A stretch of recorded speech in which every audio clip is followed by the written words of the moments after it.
जरा सोचिए, एक बहुत ही जरूरी मेडिकल एग्जाम बस आने ही वाला है और तैयारी के लिए हाथ में है सिर्फ 18 दिन।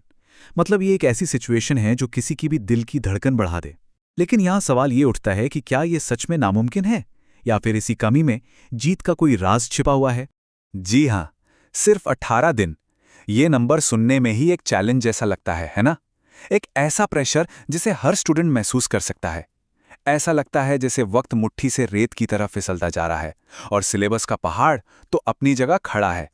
लेकिन क्या हो अगर इसी कमजोरी को अपनी सबसे बड़ी ताकत बना लिया जाए? देखिए, एक सही प्लान के साथ यही 18 दिन की डेडलाइन जीत का सीधा रास्ता भी बन सकती है। ये सब कुछ बस नजरिए का खेल है। तो चलिए इस चैलेंज को थोड़ा और करीब से समझते हैं। ये कोई मामूली एग्जाम नहीं है, ये है diploma in medical laboratory technology का सेकेंड ईयर का एग्जाम। और यहाँ असली दुश्मन कोई और नहीं बल्कि वक्त की कमी ही है। तो एक तरफ है जानकारी का ये ह्यूज मतलब एक पहाड़ जैसा सिलेबस और दूसरी तरफ है घड़ी की टिक टिक जो रुकने का नाम ही नहीं ले रही। और देखिए, चैलेंज सिर्फ सिलेबस खत्म करने का नहीं है बल्कि हर सब्जेक्ट में 5-20-20 नंबर वाले लंबे चौड़े सवालों के जवाब लिखने का भी है। तो भाई इस चक्रव्यूह से बाहर कैसे निकला जाए? बस यहीं पर आता है कहानी में सबसे बड़ा ट्विस्ट। देखिए, कामयाबी के लिए सिर्फ घंटों घंटों तक पढ़ते रहना काफी नहीं है। यहां जरूरत है पढ़ाई के तरीके में एक बहुत बड़े एक स्ट्रेटेजिक बदलाव की। और ये रहा वो मूल मंत्र जो सब कुछ बदल सकता है। अब बात अंधी मेहनत की नहीं बल्कि स्मार्ट तरीके से पढ़ाई करने की है। हमारा फोकस हर एक शब्द को रटने पर नहीं बल्कि कम से कम वक्त में ज्यादा से ज्यादा मार्क्स लाने पर होना चाहिए। परफेक्शन का पीछा छोड़ना होगा। असली और प्रैक्टिकल गोल है हर सब्जेक्ट में 100 में से 50 से ज्यादा मार्क्स लाना। ये टारगेट न सिर्फ अचीवेबल लगता है बल्कि ये हमारे डर को कम करके कॉन्फिडेंस को वापस ले आता है। ठीक है, तो चलिए अब इस प्लान को एक्शन में लाते हैं। कहते हैं ना, किसी भी जंग को जीतने का पहला नियम है अपने दुश्मन को समझना। और यहां हमारा दुश्मन है ये बड़ा सा सिलेबस। तो सबसे पहले इसी को तोड़ते हैं। हमारे सामने हैं ये 5 थ्योरी पेपर, लेकिन यहाँ एक ट्रिक है। इन पांचों को एक ही डंडे से नहीं हाँका जा सकता। हर पेपर का अपना एक अलग कैरेक्टर है और उसे पढ़ने का तरीका भी अलग है। और ये रही वो स्ट्रैटेजी जो गेम चेंजर साबित हो सकती है।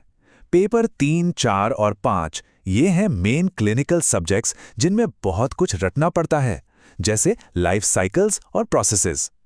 वहीं दूसरी तरफ पेपर 1 और 2 थ्योरी पर बेस्ड हैं, जिनमें अगर सही हेडिंग्स और सब हेडिंग्स का इस्तेमाल किया जाए तो अच्छे मार्क्स लाना काफी आसान हो जाता है। ये है हमारा 18 दिन का रिवर्स काउंटडाउन प्लान। हाँ, इसका लॉजिक थोड़ा उल्टा है। हम पहले पेपर यानी उद्यमिता की तैयारी सबसे आखिर में करेंगे। क्यों? ताकि एग्जाम से ठीक पहले वो दिमाग में एकदम फ्रेश रहे। और जो सबसे मुश्किल और रटने वाले सब्जेक्ट्स हैं उन्हें पहले ही निपटा दिया जाएगा ताकि उनके रिवीजन के लिए भी भरपूर टाइम मिल सके। तो हमारे पास एक टाइमलाइन तो आ गई, लेकिन उस टाइमलाइन में करना क्या है? देखिए, पढ़ाई का सबसे जरूरी हिस्सा ये समझना है कि नंबर मिलते कैसे हैं, और इसका जवाब छुपा है 20 नंबर वाले सवाल का जवाब लिखने की कला में। एक बात हमेशा याद रखनी है, एग्जामिनर सिर्फ हमारी जानकारी नहीं जांच रहा, वो ये भी देख रहा है कि हम अपने विचारों को कितनी सफाई से पेश करते हैं। इसलिए एक लंबा, अच्छे से स्ट्रक्चर्ड और दिखने में साफ सुथरा जवाब लिखना बहुत जरूरी है। प्रेजेंटेशन ही सब कुछ है। ये किसी भी 20 नंबर के सवाल का जवाब देने का एक अचूक फॉर्मूला है। जवाब को इन 5 हिस्सों में बांट दीजिए: इंट्रोडक्शन, क्लासिफिकेशन, मेन सिद्धांत, क्लिनिकल इंपॉर्टेंस और आखिर में कंक्लूजन। हम हिस्से के लिए लगभग फिक्स्ड मार्क्स होते हैं, इसलिए जोर देकर कह रहा हूं, कोई भी हिस्सा छोड़ना नहीं है। ये एक ऐसा नियम है जिसे तोड़ना ही नहीं है। हर जवाब में एक डायग्राम या फ्लोचार्ट होना ही चाहिए। ये ना सिर्फ मुश्किल जानकारी को आसान बनाता है बल्कि एग्जामिनर को ये भी दिखाता है कि टॉपिक को सिर्फ रटा नहीं गया है बल्कि गहराई से समझा गया है।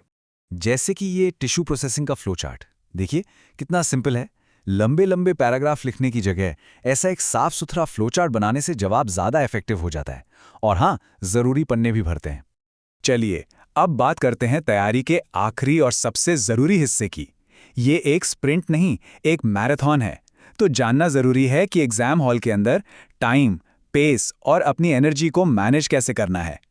एग्जाम हॉल के लिए ये 3 गोल्डन रूल्स हैं 180 मिनट और 40 पेज की आंसर शीट को कंट्रोल करने के लिए। पहले 10 मिनट में शांति से वो 5 सवाल चुनिए जो सबसे अच्छे से आते हैं।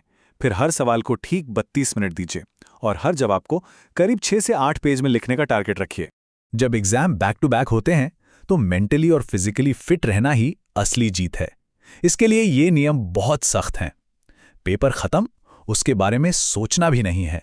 घर आकर आराम करना है, शाम को सिर्फ जरूरी चीजों को दोहराना है और सबसे जरूरी पूरी नींद लेनी है। तो ये सिर्फ एक मेडिकल एग्जाम पास करने की कहानी नहीं है। ये इस बात का सबूत है कि कैसे एक सही स्ट्रैटेजी किसी भी बड़ी से बड़ी और नामुमकिन लगने वाली चुनौती को जीत में बदल सकती है। अब सवाल ये है कि हमारी अपनी जिंदगी में ऐसी कौन सी चुनौती है जिसे इस तरह की स्ट्रैटेजी से जीता जा सकता है।